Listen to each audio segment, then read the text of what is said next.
So we got this 2001 Grand Prix with a 3800 engine. Anyway, we were having some issues with it where it would start dying on the side of the road, and we eventually ended up diagnosing it to be the mass airflow sensor. And the way we did this is we simply unplugged it and then the car would run. And the way that works is it kind of runs off of its base mapping, but it gets terrible gas mileage.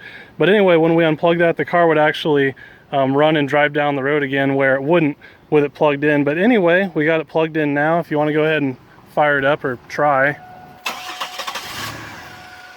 So as you see, it's kind of hard to start, and if it does start, it just kind of revs up and down. You want to try a few more times here. Maybe we'll get lucky and it'll be fine. Definitely not. So anyway, this is what had us stranded on the side of the road. So what we went ahead and did when we were diagnosing it is just unplugged it. And a lot of these sensors you can unplug, and they have base mapping where the engine will run without them. But this works really well for the mass airflow sensor on this particular engine. So you, I guess, go ahead and try and start it now.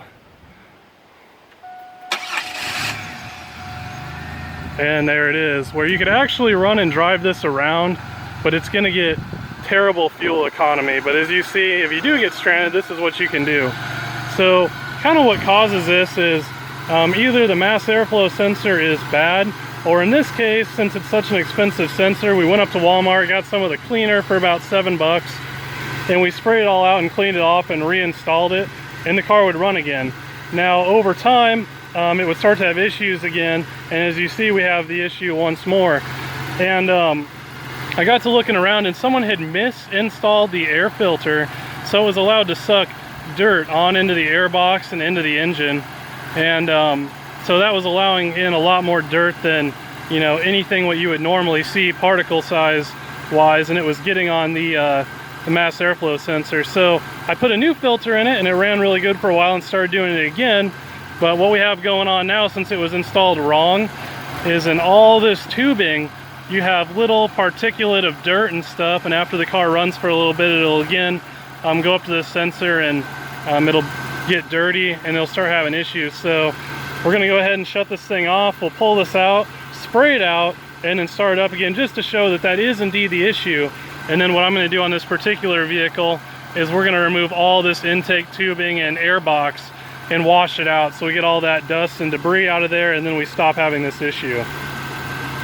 All right, so we got the mass airflow sensor out, and we're gonna spray it out one more time here and then pull our tubing off and clean it. But it's held in place with these little GM specific screws. You need a special tool, but if you don't have that tool like I didn't, and you're just in a pinch, you can go ahead and just use a pair of vice grips carefully and lock onto this guy and give it a little turn and come out. So they're not super tight in there, and they come out pretty nice and easy. But obviously, if you do a lot of this, you probably want to have the specific tool, but that is an easy way to get that guy off, since it's a pretty unique little bit it takes. But anyway, if you want to spray that out, just get a good look here at the mass airflow sensor if you want to spin it around. So the mass airflow sensor you really don't want to touch because it messes it up pretty good, but you can kind of see it if we can get it to focus. There it is, just that little guy that almost looks like a resistor in there, and there's two of them, and when they get dirty, obviously they don't read the airflow correctly. So now we're going to put it back in there and fire it up before we clean our intake tubing, just to show that that is indeed our issue.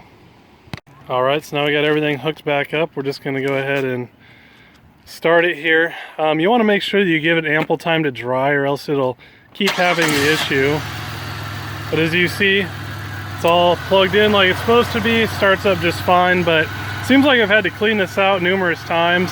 And again, because that air filter wasn't installed right originally, and now with this new one on here, it's right, but we got a bunch of dirt that has accumulated inside of all our tubing, which eventually just screws up our sensor again. So we'll shut it down. We're going to take all that apart, wash it out, and I'm sure that that will fix the problem here. All right, so with the intake removed, it's got this little screen in here, which you just need a set of snap ring pliers, and you pop the snap ring out of there, and then this screen just pretty much falls right on out, and you can see it's pretty dirty, and there's quite a bit of dirt down inside here, so we're gonna clean that up, clean our ducting up, clean this guy up, and hopefully that rectifies the situation. So just getting another quick look at the air box here, you can just see how much buildup of dirt is on there because the air filter was installed improperly, so it was pulling air around the air filter, and you can just see how much buildup of dirt had accumulated, and that was getting sucked down the engine. So again, just going to clean this off, and hopefully we clean our mass airflow sensor one last time, and then it's good to go. Usually when they fail, it's all or nothing, so the fact that it fails and then we clean it and it's good again really made us dig deeper into this here.